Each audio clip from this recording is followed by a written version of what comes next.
Hello friends, मैं पारुल आप सभी का स्वागत करती हूँ। आप जानते हैं आजकल इंस्टाग्राम पे कौन सी ऐसी पिक है जिसको सबसे ज़्यादा पसंद किया जा रहा है।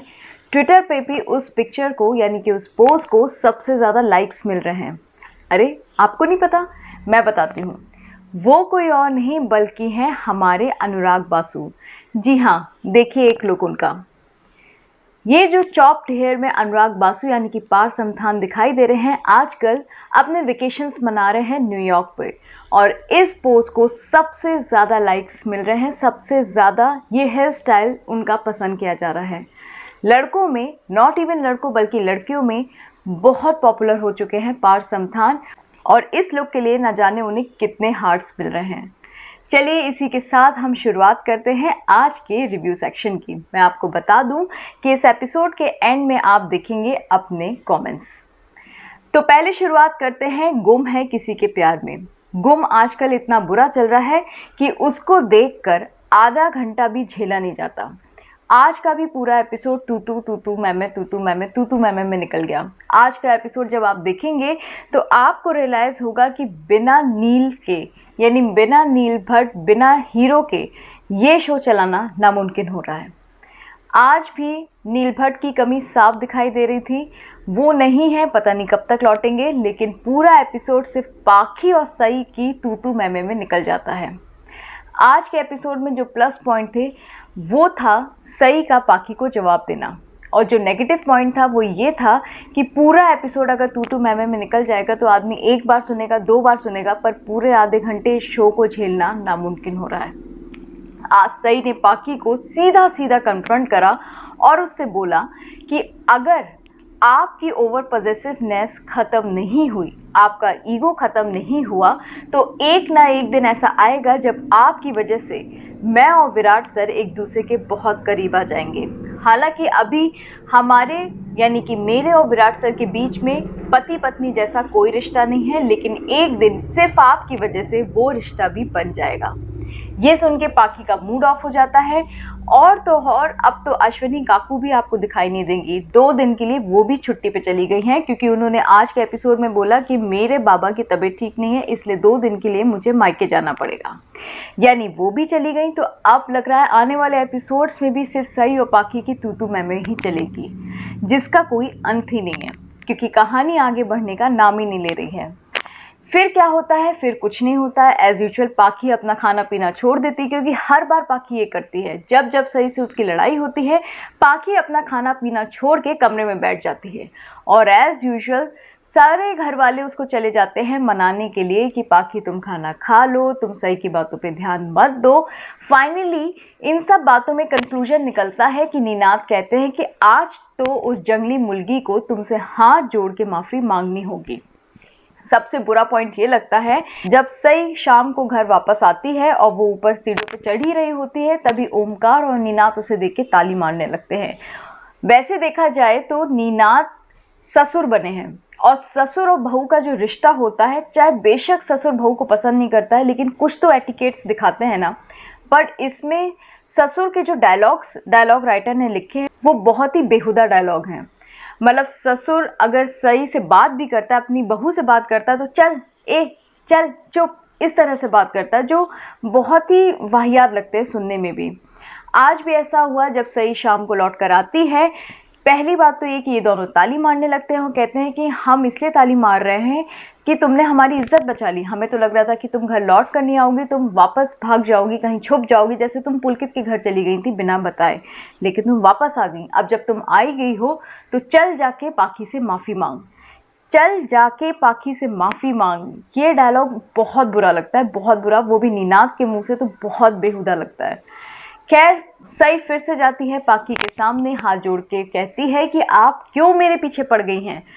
पाखी फिर बोलती है कि तुमने ऐसा क्या जादू टोना कर रखा है जिससे विराट यानी कि तुम्हारा पति चट्टान की तरह तुम्हारे सामने खड़ा है, और अश्विनी मामी वो भी तुम्हारे अलावा किसी और के बारे में सोचती नहीं है। तो सई कहती है कि विराट सर सई का नहीं बल्कि सही का साथ देते हैं, और बहुत जल्द यानी अपकमिंग एपिसोड्स में आप देखेंगे कि सई बोलेगी मैं विराट सर के साथ जो कुछ भी रिश्ता मेरा रह गया है उसको भी तोड़ती हूँ। किस लिए? सिर्फ पाखी की वजह से। इतनी स्ट्रॉन्ग लड़की और सारे रिश्ते तोड़ने को तैयार है। क्यों? क्योंकि उसे पाकी परेशान कर रही है। पता नहीं आने वाले एपिसोड्स में क्या दिखाएंगे और कब तक ये तमाशा चलता रहेगा और हम कब तक बोर होते रहेंगे। तो ये था गुम। अब हम बात करते हैं शौर्य और अनोखी की। तो उसका रिव्यू देने से पहले मैंने एक गॉसिप सुनी है और वो गॉसिप मैं आपके साथ शेयर ज़रूर करना चाहती हूँ। और गॉसिप कुछ यूँ है कि सुनने में आ रहा है कि करणवीर शर्मा और देवमत्ता यानी कि हमारे शौर्य अनोखी का रियल लाइफ में भी अफेयर चल रहा है और दोनों बहुत जल्द एक दूसरे के साथ शादी करने वाले हैं। ऐसा उड़ती उड़ती खबर सुनने को मिली है। अब पता नहीं ये खबर है या ये भी एक पब्लिसिटी स्टंट है, ये तो वही बता सकते हैं। पर एक बात तो सच है, मैंने एक रिसेंट इंटरव्यू में पढ़ा था जिसमें करणवीर यानी कि हमारे शौर्य ने बोला था कि मैं अनोखी यानी कि देवमत्ता को बहुत टाइम से जानता हूँ, मैं उनको बहुत टाइम से जानता हूँ और मैंने ही सजेस्ट किया था प्रोड्यूसर्स को उनको इस शो में लेने के लिए। यानी कि दोनों की दोस्ती अभी से नहीं, बहुत पुरानी है। अब जब दोस्ती पुरानी है, मेलजोल पुराना है, तो हो सकता है ये अफवाह ना हो। चलिए इसी के साथ हम रिव्यू देते हैं शौर्य और अनोखी का, जो आजकल बेहद एंटरटेनिंग आ रहा है। बहुत हल्का फुल्का शो है, एंटरटेनमेंट से भरपूर है, जिसे देखकर आपका मूड फ्रेश होगा ही होगा। आज के एपिसोड में प्लस पॉइंट क्या था? आज के एपिसोड में प्लस पॉइंट था अनोखी के पिता। जी हाँ, अनोखी के पिता को अपनी गलतियों का एहसास हो रहा है। उन्हें कहीं ना कहीं समझ में आ रहा है कि उन्होंने अपनी बेटी का साथ नहीं दिया, अपने दोनों बेटियों का साथ नहीं दिया जो उन्हें देना चाहिए था, और इस गैप को वो भर नहीं पा रहे हैं। उनके इमोशंस, उनके प्यार उनकी आंखों पे दिखाई दे रहे हैं, उनके कंसर्न, उनकी केयर दिखाई दे रही है। बट बात सिर्फ ये है कि पिता और बेटियों के बीच में इतनी दूरी आ गई है कि वो अपनी फीलिंग्स एक्सप्रेस नहीं कर पा रहे हैं। और दूसरा प्लस पॉइंट था खुद अनोखी। यानी अनोखी आज हल्दी के फंक्शन में इतनी सुंदर लगी हैं, इतनी सुंदर लगी हैं कि बस नजरें उन पे टिक गई हैं। आज के एपिसोड में जब आप देखेंगे, अनोखी बहुत खुश नजर आती है। आहिर के घर में सोफे पर कूदने लगती है, उसकी खुशी का कोई ठिकाना नहीं रहता। फिर वो पूछती है कि ये जो आप लोग शादी का इंतज़ाम कर रहे हैं, इतनी महंगी महंगी डेकोरेशंस कर रहे हैं, इतना आलीशान बैंक्वेट आपने उसने ले रखा है, ये सारा खर्चा क्या शौर्य सर कर रहे हैं? क्योंकि अनोखी को कहीं ना कहीं लगता है कि सारा खर्चा शौर्य ही उठा रहा होगा। लेकिन तब अनोखी की माँ बताती है, नहीं बेटा, दामाद जी ने हमसे कहा था, लेकिन तुम्हारे पापा जी ने एफडी तोड़वा के ये सारा खर्चा उठाया है। तुम्हारे पापा खुद ये खर्चा उठा रहे हैं। तुम्हारे पापा ने कहा था कि एफडी तो दोबारा भी बनाई जा सकती है, लेकिन बेटी की शादी अच्छे से धूमधाम से हो जाए, बस इससे ज़्यादा मुझे कुछ नहीं चाहिए। ये सुन के अनोखी का चेहरा सफ़ेद पड़ जाता है, क्योंकि उसे यकीन नहीं होता है कि उसके पिता उसके लिए अपनी एफडी तोड़वा सकते हैं, सिर्फ उसकी शादी के लिए। पर उन्होंने ऐसा किया। फिर उसकी माँ जब बबली से पूछती हैं कि बेटा, तुमने इतना बड़ा डिसीजन ले लिया, तुमने अपने पति से डाइवोर्स ले लिया, पर क्या तुम अकेले इतनी बड़ी ज़िंदगी खुद काट सकती हो?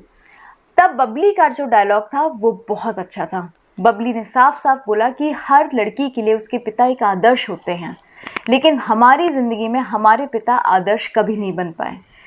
अगर वो आदर्श बनते तो किसी भी अनोखी को घर से भागकर पढ़ाई करने की ज़रूरत ही ना पड़ती, और किसी भी बबली की ज़िंदगी में विनीत जैसा जानवर नहीं आता जो दिन रात सिर्फ अपनी पत्नी को मारता रहता है।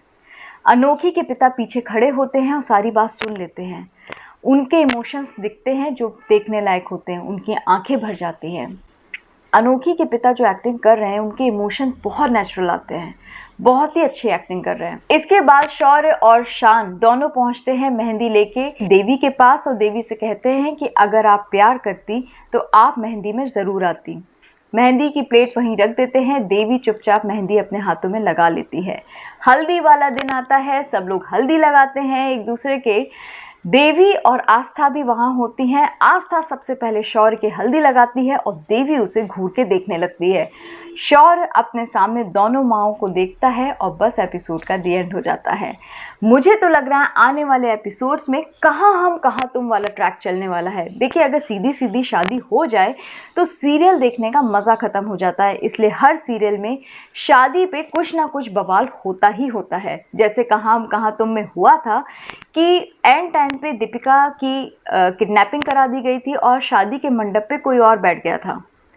फिर दीपिका एंड मोमेंट पे आती है और तब करण को पता चलता है कि मेरी होने वाली बीवी की तो किडनैपिंग हो गई है। सेम यही होने वाला है जो मुझे लग रहा है शौर अनोखी के साथ, क्योंकि तेज भाई साहब ने अपनी गोलियां खेल दी हैं। उन्होंने एग्ज़ाम की टाइमिंग 2:30 बजे रखी है, वही टाइमिंग है जब शौर अनोखी की शादी होनी है।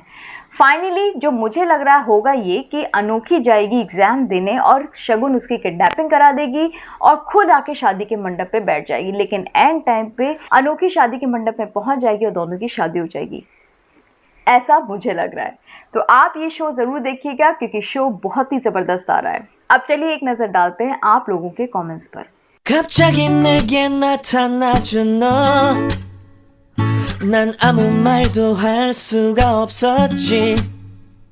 첫눈에 반한다는 이야기가 तो दोस्तों इसी के साथ हम वाइंड अप करते हैं। आप लोग अपने प्यारे प्यारे कमेंट्स हमें ज़रूर भेजिएगा, जिससे हमें पता चलता रहे कि आपको क्या अच्छा लग रहा है और क्या नहीं। आपके कमेंट्स का हमें इंतज़ार रहेगा। कल मिलते हैं नए रिव्यू के साथ, तब तक के लिए बाय।